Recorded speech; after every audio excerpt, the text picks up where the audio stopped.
This is Level Up Life After 40 with Chey P. and Amy E., helping women over 40 to grow, reinvent, and stop settling for just getting by. Because your best chapter might just be ahead.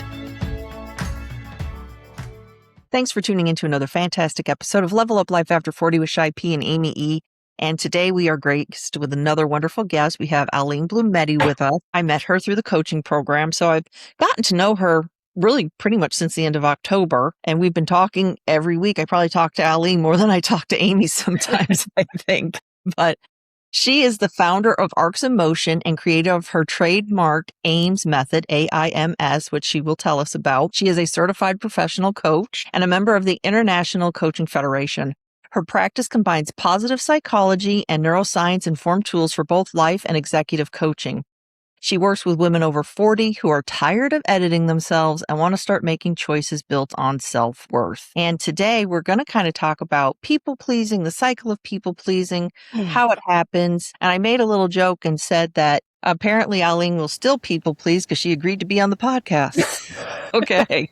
But Aline, go ahead and share a little bit of your history, and then we can roll up into our topic.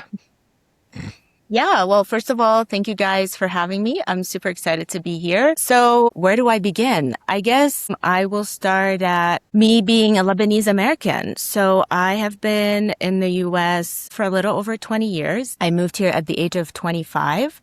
And I am a recovering people pleaser. And I think that's mainly why you have me here. I do believe that people pleasing part got really, really loud for me when I made that move. I did speak the language. You know, my background is in translation. I was a translator and an editor before I became a coach. And I joke that I speak 3.5 languages, but because I do speak conversational Spanish, but not to the extent where I would translate in it. Anyway, coming to a new country, a new culture, I'm trying to find my bearings again, form new relationships, you know, build a community, find friends, feel like I belong, just the whole identity part of it. While that's already something that's challenging for anyone moving countries or communities in general. But for somebody who already is a people pleaser, this really becomes such like a magnified issue for them. And it did for me for quite a while. And over the years, as you get older and you form more wisdom and more experiences, you start really noticing your patterns.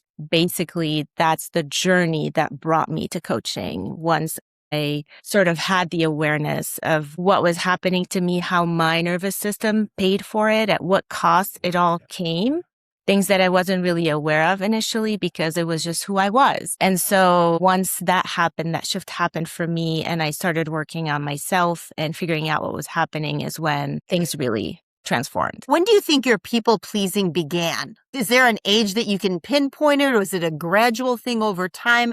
Can you describe that for us? Yeah, that's a really good question. It wasn't something that I just knew all along, but as I mentioned, I was born in Beirut in Lebanon, and I grew up there, and I was born in the thick of the Lebanese civil war. And at the time, it just felt normal because that was my life. Like the first 10 years of my life were in the midst of that war. And I think there was so much tension. There was so much fear. Everybody was always on high alert. Everybody was always trying to figure out how to stay safe. And even within communities, there was always a sense of fear and threat. And I think I was taught to just really lay low all the time and not ruffle any feathers and not inadvertently cause, you know, any clashing or tension. And that became my association with safety, right? Lay low, don't speak up.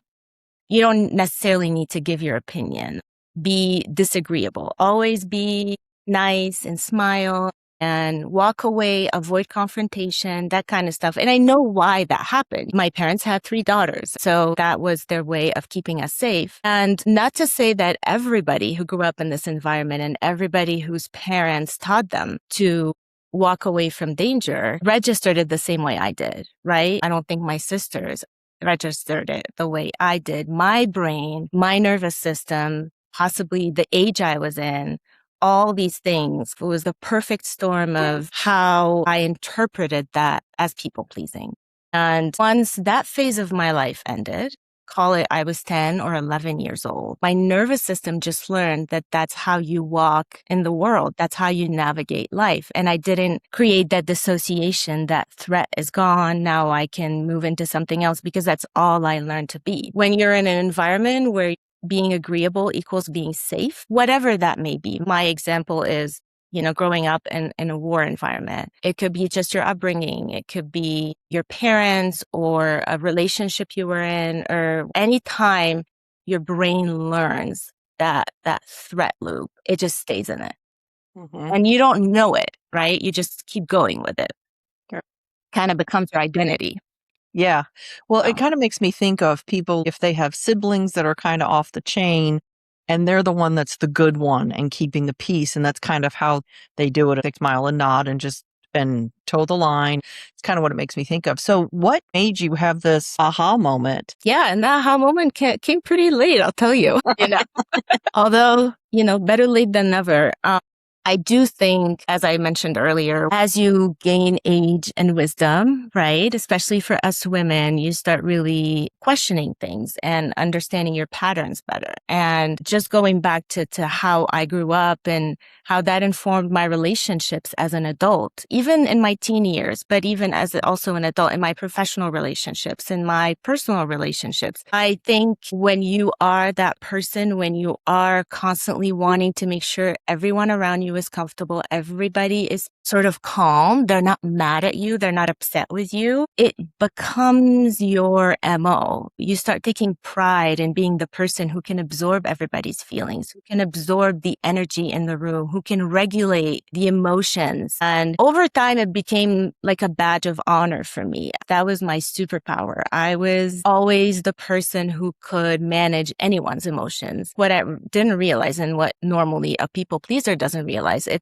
at the cost at which this comes with your own nervous system, right? And you do start to attract certain type of people into your life without even realizing it. You're attracting the people who need someone to regulate their emotions for them, the people who need someone to be agreeable and always say yes. And it did happen for me multiple times, repeatedly. It became a pattern. Not to say everybody in my life was like that, but there were some very, like now when I think back, there are some very clear relationships where once I stopped saying yes, people walked away, right? And I think it's very important to also acknowledge and recognize the role that you play in those relationships. You can't just blame the other person because you are enabling the behavior, you're allowing the behavior, and you're sort of feeling comfortable in that dynamic at first because it feels so familiar, and you also feel like you're of value, right? That's what it becomes associated with. This is your big source of pride. Aline is so nice. She's so easygoing. She goes with the flow. And you start allowing other people to think that they can make decisions for you or that they can expect anything from you if they ask it of you. Did you feel at one point you were being taken advantage of, maybe? Absolutely. Absolutely. I think you do. Yes, because people mostly expect of you to always say yes, right? And then there being like a guilt, a sort of guilt of saying no because, oh my God, did I upset this person? Oh my God, am I ruining the evening? Am I ruining this relationship? Am I going to lose this friend? Am I going to lose this boyfriend? So it becomes, you're always on high alert and you're constantly running that threat response, right? You're always afraid that losing someone or upsetting someone becomes equal to danger for you. And so to answer your question, Cheyenne, that happened for an extended period of time. And then I think at some point, like the turning point for me was a friendship that I truly valued. And it was that same pattern of things. I was of a certain age as well, which brings another sense or level of awareness that you didn't have in your 20s or 30s. And there was a situation, things started feeling off. I started feeling uncomfortable in general because I felt like I was giving way more than I was receiving. And I wasn't comfortable doing that. It wasn't like I was happy with the way I was giving. And expectations kept getting higher of what my input was into the relationship. And there was this one very tense situation where that friend was very disappointed in me saying no about something that I truly couldn't say yes to because it went against my own values. And unfortunately, that broke up the friendship. And I think part of me was extremely sad because I didn't want the friendship to end, but the other part of me was kind of proud. Oh my God, I actually said no and I stood my ground because it touched my values. Once it touched my values and I realized that there was no appreciation for that from the other side, is when I thought, okay, wait a minute. This has been a pattern. Something is very familiar here. It wasn't a first time or a second time. It had been going on for years, same version with multiple people. And that's when I really decided to take a pause and reevaluate why this was happening. And again, take accountability for my part in it because I allowed it to get there. Right. So I think that's also big, it's key in that journey to recovering from that pattern of behavior. Question, when you said no in that moment, and you said it felt good, did you later on have a feelings of regret or guilt, or had you already transcended to the point where enough is enough, I'm not going to do this anymore? Yeah, I'm not going to lie. It did not feel good.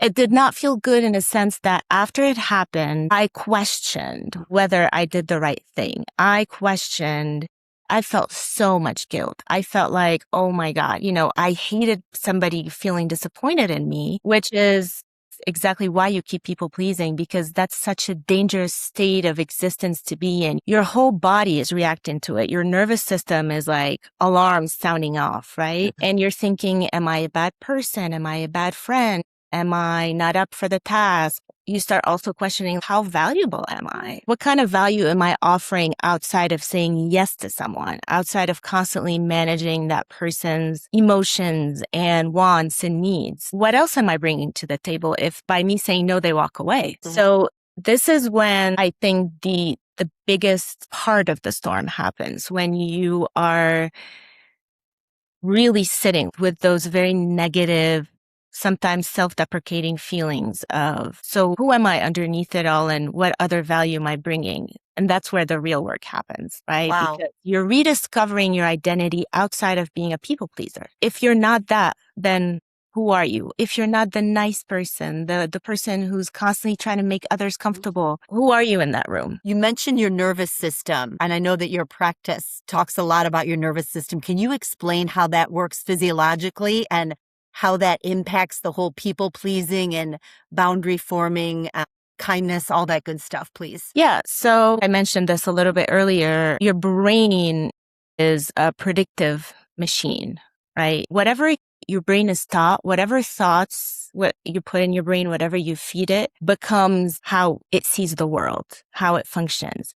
And it starts looking for evidence to back up whatever it is that it's fed, right? Okay. And so when you're teaching it that, and by saying teaching you, you're not sitting every day saying, hey, brain, I'm teaching you this. This is repetitive behavior, repetitive education you're getting, circumstantial things in your life, situational things. Your brain starts associating upsetting others or disagreeing with others or confronting others as danger. And it doesn't really understand what level of danger is. Danger is danger, right? And could be upsetting somebody, could literally feel on the inside like you just lost someone or you're standing on the edge of a cliff and are about to fall. So your body is reacting the same way. You could be getting heart palpitations. You could be sweating. You could be getting a headache.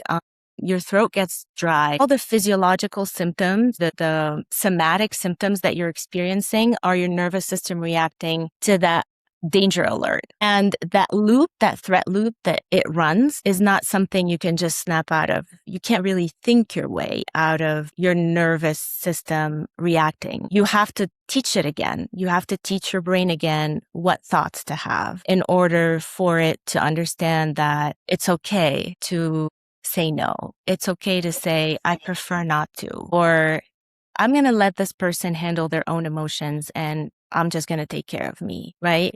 You're going to teach it to sit with the discomfort and not feel like it's the end of the world. That's the neuroscience part of my practice, is breaking the pattern, disrupting that loop, and rewiring how your brain thinks of these situations. I don't think I ever really equated the danger, because I've had some instances where I'm like, oh, I don't want them to be mad at me, but I never really equated the disappointing somebody with having a knife at my throat, like having the same visceral reaction. But it makes sense because I will have the tummy troubles or lose the sleep, or it's just ruminating in my mind. Mm-hmm. So that makes 100% sense. Yeah. You mentioned earlier about your A.I.M.S method, helping your nervous system learn to break that pattern, part of what you teach. And can you describe that? Yes. So my A.I.M.S method stands for acknowledgement, introspection, momentum, and stride. And the most important part of starting this journey is the acknowledgement part, where you are truly understanding what's happening.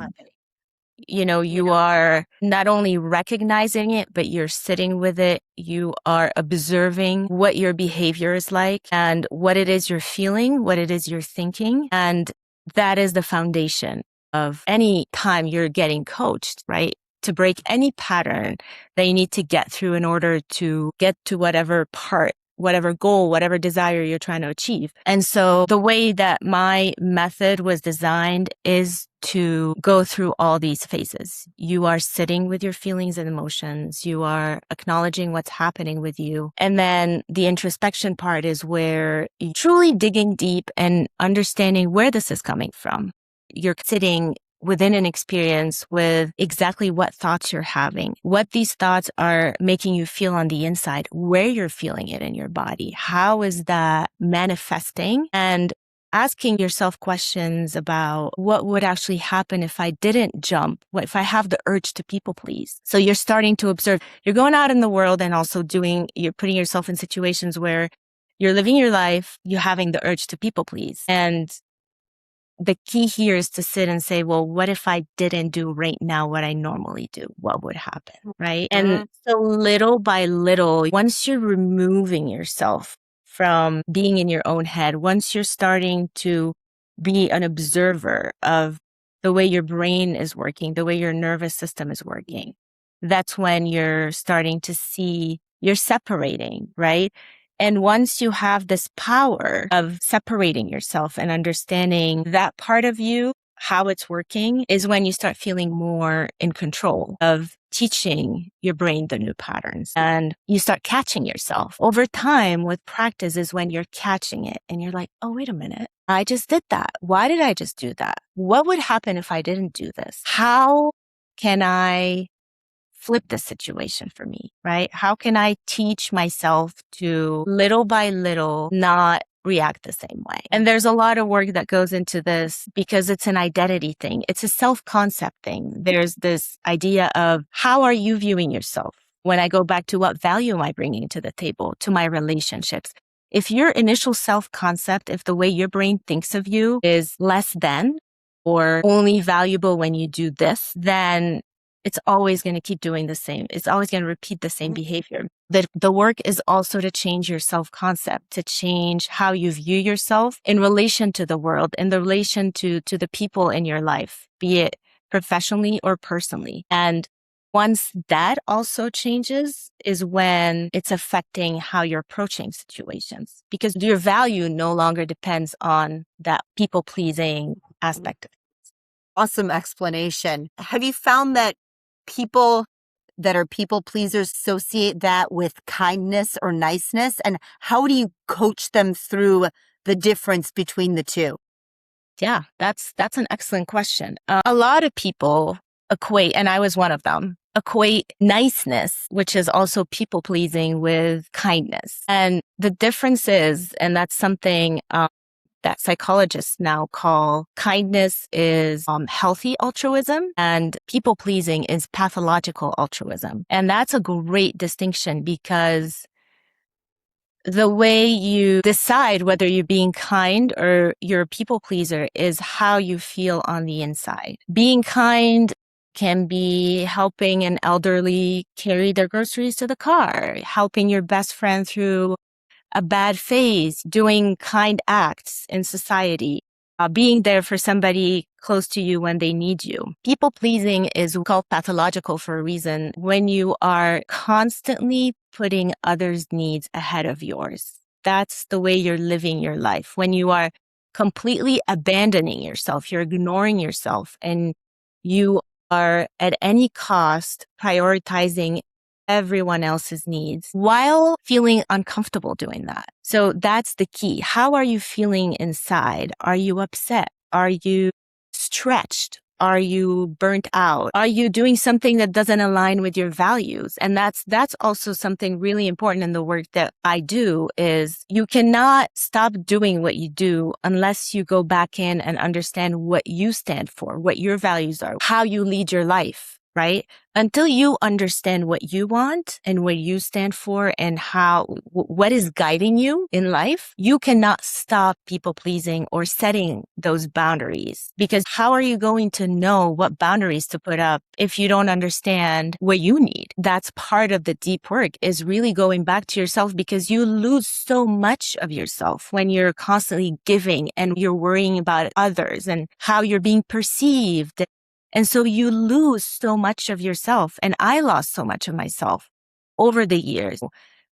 Identity, the roles you're playing, all these things really affect, it's layer upon layer upon layer of experiences where you're slowly but surely getting away from you here, right? Mm-hmm. Before all of this happened, who were you? The core of you. What do you stand for? Who do you love? What makes you cringe? What makes you upset? What gets in the way of you nurturing yourself and growing in life? And so once you identify that you're a people pleaser, and then you start doing the work on rediscovering, if you will, getting reacquainted with who you are, is when you'll start little by little putting up those boundaries with people. And it's hard. It's not easy. It's a lot of practice. It's not an overnight thing.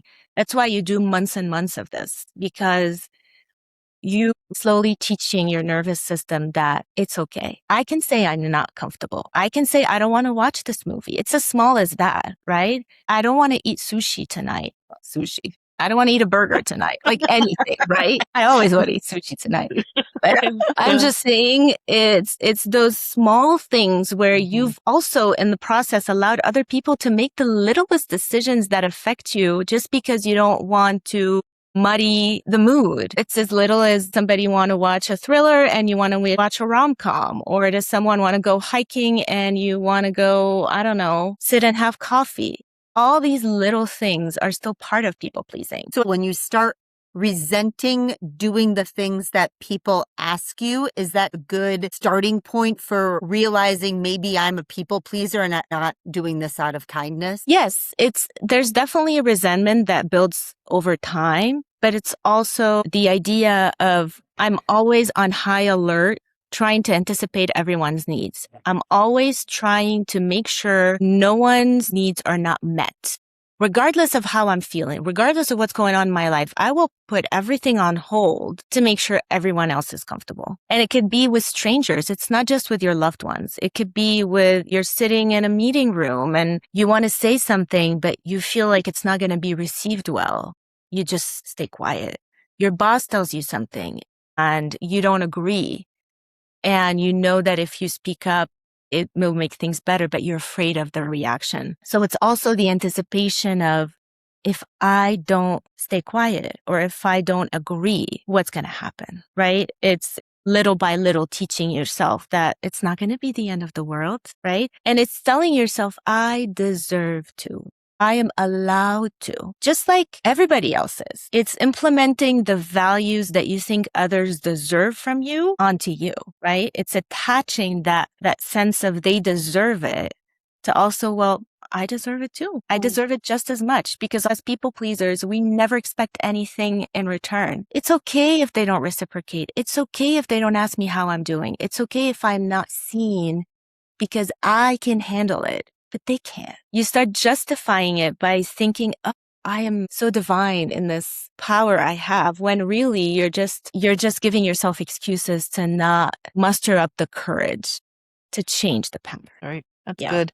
And I don't know if I missed it, but did you cover your M and your S? I Oh, feel like we went to introspection and then we got sidetracked. So we've got the A and the I. Let's go ahead and cover the M and S. yeah. So the M stands for momentum and stride. And momentum is really more of where the action is happening. It is when we are starting to implement the insights and the learnings that we've uncovered, when the client is having a lot more awareness and understanding little by little how they can go out in the world and implement that. Right? Mm. So there's homework, there's exercises we do, and there's accountability that takes place. So we are breaking that pattern. We are disrupting the loop. And that's where momentum is building up, because you're starting to see the difference. You're starting to feel that you're capable. You can do this. Everybody can do this. It's just a matter of putting in the work and committing to it, right? It's consistency. And really, stride is the last part where this is starting to become second nature to you. You're no longer having to make super intentional effort. This is when it's clicking. Your brain is doing what it's supposed to do and learning, and it's a new pattern running in the background. And your decision-making changes. Your sense of self-worth is different. Your confidence, it affects everything. It's like a ripple effect, really, in your life. And you feel like, okay, I'm ready to go out and do this on my own. Just out of curiosity, do you think because I know this kind of led you to coaching, but do you think coaching would ever crossed your mind had you not had the realization and started making those changes for yourself? Before I majored in translation, I was between psychology and translation. I'd always been extremely interested in the human psychology, the way the brain works, all of that. And when I did the work on myself, there was definitely some therapy involved. And I did end up seeing a coach for a while. And I think that combination was the magic potion for me. And it showed me how transformational it can be and how impactful it is. And I really do think that a lot of people are either label themselves in a certain way if they seek support, if they seek help, or say, I need to change this about myself. But really, it's all about growth. Right? We're all constantly growing. We're all constantly wanting to do better, wanting to be better. And when you don't feel aligned from within, that's the best time to say, okay, I'm going to do some work on myself. And it may not be coaching sometimes, but I think it's one of the best investments, because you are walking away with so much more awareness and clarity about who you are as a person and also what you're capable of. I don't know, Cheyenne, but I think that experience, as sad as it was to end friendship, I'm so happy it happened. And for different people, different situations, right? But that was like a really big turning point for me. Yeah. For someone that is a constant people pleaser, is there a kind way of saying no? I will say again, it's not just about saying no, because you can't just go overnight from being a people pleaser to waking up in the morning and start saying no left and right, right? You have to know what you're saying no to in alignment with what you agree or disagree with, what makes you feel comfortable or not. But based on your situation and who you're trying to say no to, it could be as small as, well, I would rather not, or this makes me uncomfortable. You're not rude by saying no. You're meant to just voice how you feel and expect the same courtesy. You are not trying to be mean or disrespectful.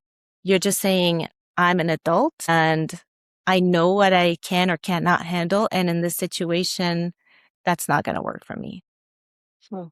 I tend to have some people-pleasing characteristics, and I'm working on myself as well. But I came to the realization that people have no problem saying no to me. So why do I have problems saying no to somebody else? That's a great question. Why, Amy? Why? Right. Why? Why do I feel guilty saying no when if I can ask somebody to do something, say, nah. When you watch somebody, and I used to think of those people as blunt and rude, right? Like somebody says no, but this is someone, not to say that some people aren't rude, but the more you're comfortable with who you are and what you want, and you're clear on your values and you're clear on what works and doesn't work for you, the more comfortable you are with just saying sorry, but no. And we're oversimplifying here because the no looks different in a workplace, in a professional environment than it does in your social life with a friend, with a spouse, with a whatever, a child even. Some parents have a hard time saying no to their children, right? So yeah, I'll be happy to talk to you on the side, Amy. Well, Brooke's always saying, like, I don't have to inherit other people's problems. And that kind of sticks with me. I don't know about you guys, but do you ever just want to fix things for people? Like, okay, they have a problem. Let me see how I can accommodate them and fix it. And that's not necessarily my job to do that. That's exactly right. I'm glad you brought this up, Cheyenne, because it is also about understanding what's yours to carry and what's not yours to carry. You can't carry everybody. I saw the other day this beautiful illustration online about this person walking by people carrying little rocks, like little teeny rocks, and just taking them and putting them in his basket. And it was basically the journey of life, just taking those rocks off these people's hands and putting them in his basket. And eventually couldn't walk anymore because it became so heavy with everybody's problems. And that's how it stunts your own growth. It stunts your own development and peace of mind. And just, it's exhausting. It's absolutely exhausting physically and mentally. And I think it can undermine your confidence too. Absolutely. Yes. Your needs are constantly on the back burner. I'll get to it. I'll get to it. And you never do. You really don't. You just forget about yourself. That's the very core of self-abandonment. Yeah. Yeah. I'm going back to the saying no. When I was I think it was like in 8th grade, but this just made me think of the story. We had a friend, and whenever he would be asked to do something, and it was social stuff, he'd come up with like the weirdest reasons why he couldn't. And I remember one of our friends in the group, he said, well, he's probably not going to go. He probably has to wash his bed that night or something. So no, I have to wash my bed. I like that you're saying no answers are honest. So then you don't have to feel bad because you told a falsehood. It's like, no, I'm not comfortable with that. It's not no making some random excuse up. And I think that helps build the confidence too. There you go. You do not need to excuse your no. There doesn't need to be an excuse for it. You simply don't want to do it. You don't have to justify it.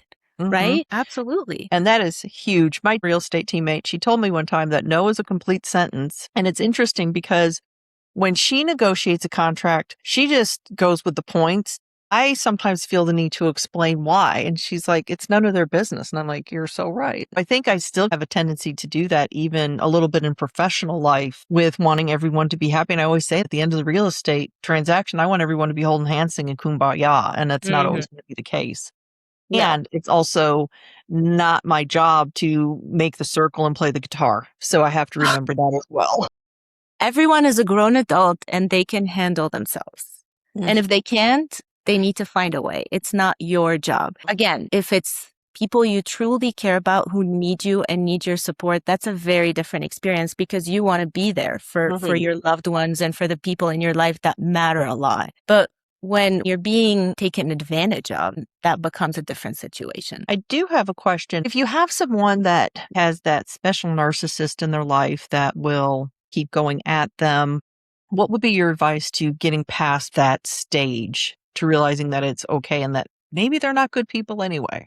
The first question you ask is, what is my definition of a friend? What is my definition of a friendship? How do I show up as a friend? And if that person who walked away does not meet that definition, then were they really a friend of yours? So it all always goes back to sitting with yourself and asking, how do I walk through this world? And what am I standing for? And how do I define friendship, for example, or being a teammate? You have a teammate in your real estate practice. So once that person is not really seeing eye to eye with you on those things, and you understand that you have very different perspectives and approaches to the same thing, that's when you ask yourself, is this what I want? And if I do want this, at what cost? What is this costing me in my life?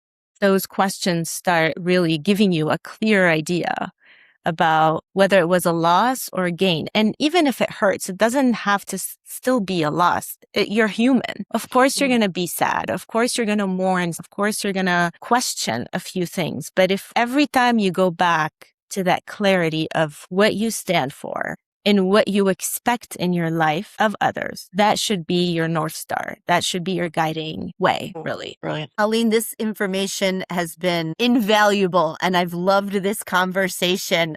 How do we get in touch with you? Well, I have a website. It's called arcsinmotion.com. There's all the information on there, information how to book a complimentary coffee chat with me, which is usually what I do with anyone who's interested in coaching. We talk for 30 to 45 minutes to kind of see if we're a good fit, if they really want to get coached. So that's the best way to start. There's also my Instagram account at Arcs in Motion. And there are links in my bio for also ways to get in touch with me as well. So, and we'll put those in the show notes. And I follow her on the Insta, and she always posts very good material. Oh, thank you. So I don't think I have any more questions. Amy, do you have any other questions? All right. Aline, do you want to kind of leave us with a final thought and send us out? I do. I just want to thank you guys. This was so fun. I loved it. I love your energy. I love what you're trying to do with this podcast. I think it's beautiful. I love your guests and all your content. So, kudos to you for giving me this platform, but also kudos to you for doing this work. And beyond that, just remember, you got this. Just a quick reminder, everything we share on this podcast is for inspirational, personal growth, and real-life conversation. We're not doctors, therapists, financial advisors, or legal experts. Just two women sharing experiences, lessons, and stories to help you level up your life. Always do what's best for you and seek out qualified professionals when you need specific guidance. Take what resonates, leave what doesn't, and remember, you got this.